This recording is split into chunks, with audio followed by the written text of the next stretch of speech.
Iran ने 3 अप्रैल को America के 2 फाइटर जेट्स मार गिराए हैं। इसमें एक F-15 फाइटर जेट है और दूसरा A-10 अटैक एयरक्राफ्ट। इस घटना में एक अमेरिकी पायलट को बचा लिया गया है, जबकि दूसरा अमेरिकी पायलट का अभी कोई अता पता नहीं है। हालांकि इस बीच अमेरिकी पायलट की मां का एक भावुक संदेश सोशल मीडिया पर सामने आया है। अमेरिकी पायलट की मां के संदेश पर ईरान की तरफ से भी जवाब दिया गया है।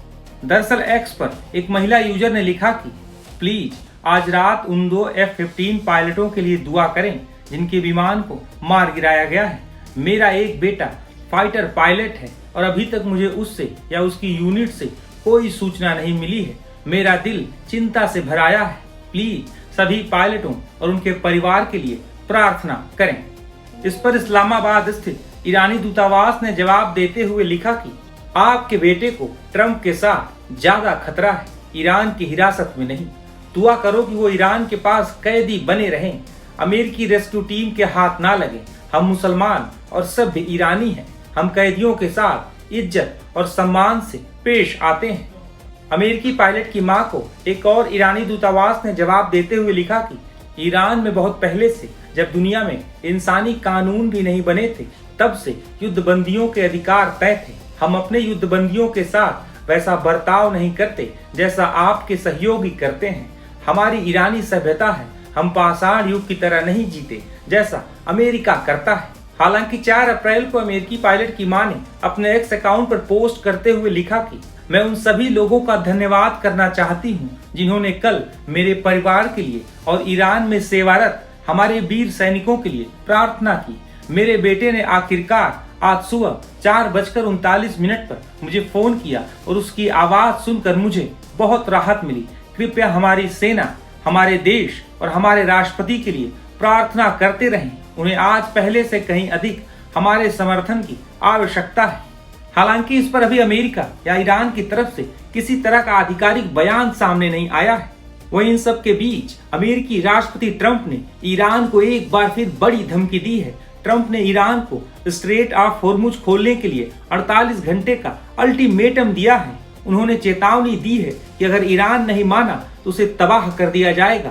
ट्रंप अब तक होर्मुज खोलने के लिए ईरान को 3 बार अल्टीमेटम दे चुके हैं। उन्होंने कहा है कि ईरान अगर ऐसा नहीं करता तो उसके ऊर्जा ठिकानों को निशाना बनाया जाएगा। वहीं इस पर जानकारों का क्या मानना है, सुनिए। देखिए, खाड़ी में डेफिनेटली तनाव बढ़ रहा है। तनाव बढ़ ही नहीं रहा, तनाव है वहाँ पर इस समय। जहाँ तक ट्रंप ने जो बात कही कि इनके जो 1 या 2 एयरक्राफ्ट गिरे हैं आज या कल में, उसने ये कहा कि फ़र्क नहीं पड़ता, कुछ जंग जारी है। बिल्कुल सही बात है। इसका भाई अगर जंग है, बड़ी जंग है, और आप अमेरिका जैसे देश हैं, आप इतना सारे वेपन्स हैं, इतने सारे एयरक्राफ्ट्स हैं, तो वॉर में अगर 1-2 एयरक्राफ्ट गिर भी गए तो कोई खास बड़ा फर्क नहीं पड़ता, basically that. But on the other hand इसका असर ऐसे पड़ता है कि दुनिया को दिखता है और ईरान के अंदर भी दिखता है कि ईरान में अभी भी क्षमता है फाइट बैक करने की, परंतु अमेरिका बहुत डैमेज कर रहा है ईरान को। रियलिटी है, डैमेज कर दिया है, बहुत बड़ा कर रहा है और करते रहेगा जिस हिसाब से उसके विचार है। इजराइल और अमेरिका मिलके ईरान के हालात ऐसे कर देना चाहते हैं कि सारे चारों तरफ देश में खंडहर हो, ओके, रैकेज हो।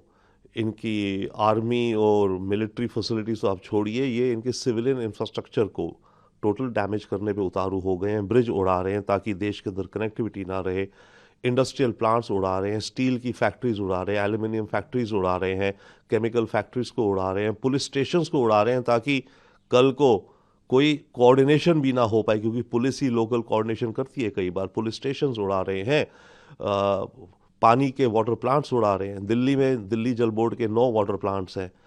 जैसे मानिए इन 9 को उड़ा दिया जाए तो क्या हालात होगा पीने के पानी का। फिर लास्ट स्टेप में ये जाके ईरान की बिजली के पावर प्लांट सारे उड़ाना चाहते हैं ताकि एक वक्त ऐसा आ जाए कि ईरान की पूरी सरकार जो नेक्स्ट भी आए या जो भी आए उनको छोड़ दें, क्या फ़र्क पड़ता है। ये आपस में वो धीरे धीरे 20 साल तक फिर डेवलप होने में लगेगा। तो अमेरिका और इजराइल का ये विचार है फिलहाल के लिए। हाँ, बीच में कभी ईरान सरेंडर कर दे कि भाई बहुत हो गया, मैं और नहीं ले सकता, उस सरेंडर में सीज फायर की क्या टर्म्स होंगी वो अलग बात और है। अमेरिका को कुछ नुकसान उठाना पड़ रहा है, पर ज़्यादा नुकसान जो भी हो उठाना पड़ा है खाड़ी के देशों को और इजराइल को। पर ये जो पायलट गिरा है और अभी तक उसका पता नहीं है, उसको अगर ईरान ने कैप्चर कर लिया तो मुझे ये याद दिलाता है कि ट्रंप का शायद ऐसा हाल ना हो जो कार्टर का हो गया था। जब होस्टेजेस अमेरिकन एम्बेसी की कैप्चर कर ली गई थी 1980 में, रोज अमेरिका की टेलीविज़न स्क्रीन्स पर उनकी फ़ोटो वीडियोस आते थे और देश में ये माहौल बनी है कि कार्टर तो बहुत कमज़ोर है, उन्हें निकाल ही नहीं पा रहा। तो इस तरह से इस पायलट के अगर वीडियोस रोज़ आने शुरू हो गए ईरान की तरफ से कि ये देखो ये रहा आपका पायलट, या उसने मैसेज दिया मुझे बचाओ, तो ट्रंप पे आ जाएगा कि भाई ट्रंप तो वीक है कि उसको निकाल नहीं पा रहा, बहुत प्रेशर आएगा ट्रंप पे। दूसरी बात जो अगेन कार्टर के साथ हुई थी, कार्टर ने उस प्रेशर में आके एक हेलीकॉप्टर और एक एयर ऑपरेशन भेजा था कि इनको इवैक्यूएट कर लो, जितने होस्टेजेस हैं करीब 50 थे, उसमें 8 हेलीकॉप्टर्स 4 एयरक्राफ्ट वगैरह ईरान गए थे। पर डेजर्ट स्टॉर्म ऐसा आया कि जब वो लैंड करे तो हेलीकॉप्टर्स ही कुछ ख़राब हो गए, उन्हें वापस भागना पड़ा और उसमें करीब 8 अमेरिकन सोल्जर्स मारे भी गए थे अपने आप ही क्रैश में।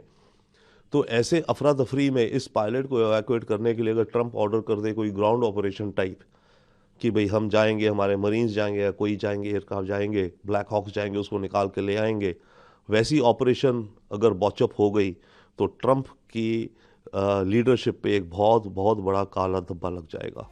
जिस तरह से ईरान ने अमेरिकी विमानों को निशाना बनाया है, उससे अमेरिका और इजराइल सकते में आ गए हैं।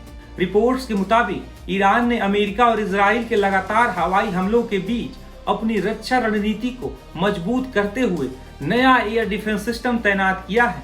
ईरानी सेना के मुताबिक इस सिस्टम का इस्तेमाल शुक्रवार को अमेरिकी लड़ाकू विमान को निशाना बनाने में भी किया गया था।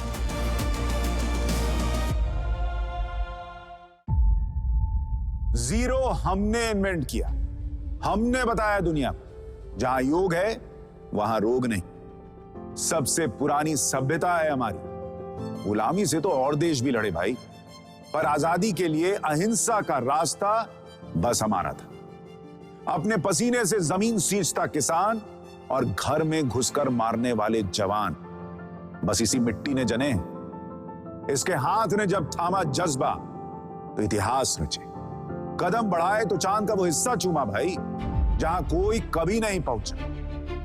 आज पूरी दुनिया में शान से लहरा रहा है तिरंगा, और इसके पीछे है गर्व से भरी अनगिनत कहानियां जो लिखी जा चुकी हैं और लिखी जा रही हैं, जिन्हें मैं सुनाऊंगा राष्ट्रगर्व रोज शाम 6:25 पर।